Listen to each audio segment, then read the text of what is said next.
Before we ever did the service learning, I had little idea of what I was going to be doing, and I was very apprehensive because I didn't know what to expect. Until I saw Dr. Strand work with the children at Summit and I saw their smiling faces and their individual challenges that each of them face, I started to feel pretty good about the service learning and what to expect. However, I had to do a lot of discussing with my group to feel confident about what we were actually going to do and what we were getting ourselves into. I was nervous to teach a group of students that I had not interacted with before, and I'd never done anything like it.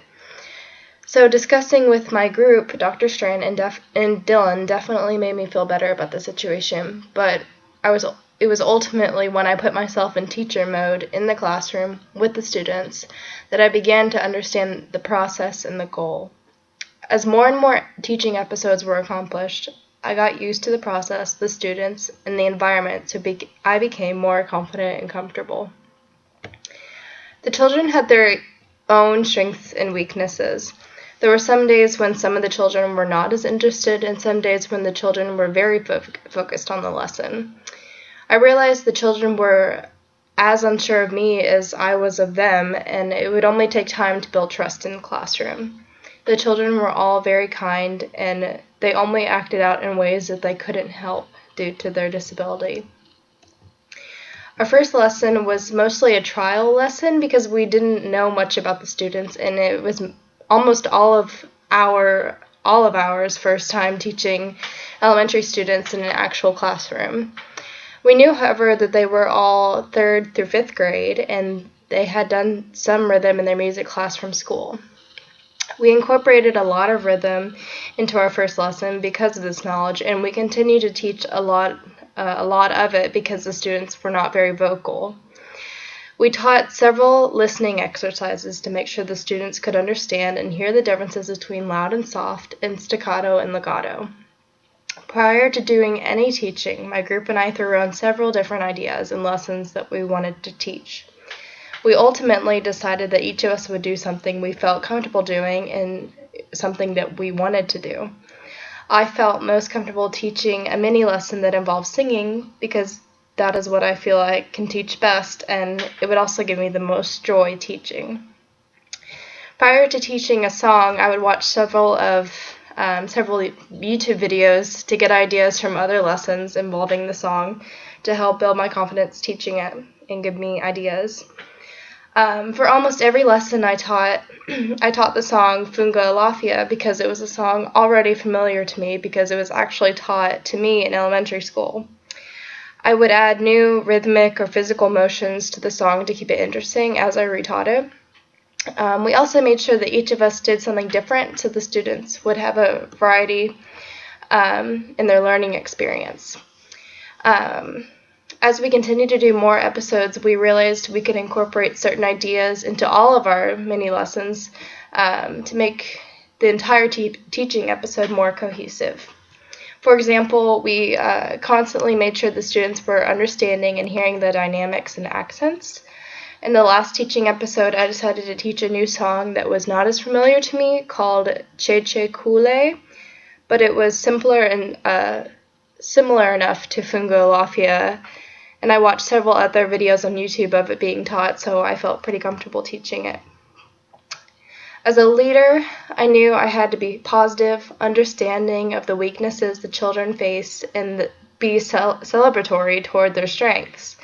I realized as a teacher that I needed to disregard outbursts, inappropriate behavior, whining, or crying because the assistant teacher aide would be there to help out any student experiencing an outburst during a lesson, and I needed to carry on with the lesson for the sake of the other students who were eager to learn. We recognized the fact that the students who needed the most individual help would receive it from their aide, and as a teacher, as in my position, we could just be encouraging towards them and positive. We allowed for individual outbursts to happen, and we'd carry on for the rest of the students because we knew it would be taken care of. We recognized the fact that the students have learned different rhythms in their music class at school, so we incorporated a lot of rhythm into our lesson plans. Overall, we would help students individually by either giving them encouraging feedback or modeling to them how we would like them to participate. The biggest problem for most of the students was keeping them engaged. Sometimes the students just needed some reassurance of what they were supposed to be doing. The 3 students in the class that had individual aids may not have had all of their learning needs met because they were not able to physically do the lesson. They would just not participate, or they would experience an outburst. In those situations, I would just let their individual aid help them out, or I would turn to them and show them what I wanted them to do. I tried to make my instruction positive and respectful to their needs, and I think that was helpful to their learning.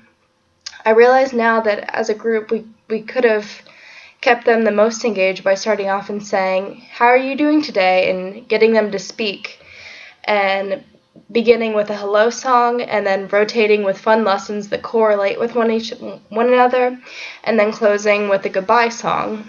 This is something I think my group should do next time we go to the school. And also, seeing the children get excited about the lesson, remembering certain things mentioned in past lessons, and improving upon skills previously taught that we taught them gave me such joy. My group and I used informal assessment as we observed the students' progress on ideas mentioned in previous lessons, such as remembering songs that can be sang as smooth or bouncy, and remembering note names. Another thing that the students did exceptionally well on was associating rhythms with certain foods. The students were able to understand and create rhythms much more accurately when they were able to associate it with words that they were already familiar with. In the last teaching episode we did, I chose to do a call and response to teach the students vocal improvement.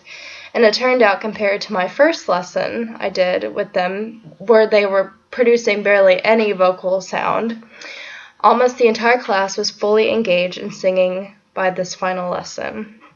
In the end, it seemed that students had become a lot more comfortable with myself as their teacher, and they seemed a lot more open to the songs I presented to them. I learned that as a music teacher, I'm comfortable in situations that the more I'm used to them. I say this because as I did more and more teaching episodes, I felt more comfortable and confident every next time we did them. I realized as a music teacher I must stay positive, but also in control. I realized that I'm allowed to touch a student's hand to help them tap a rhythm correctly.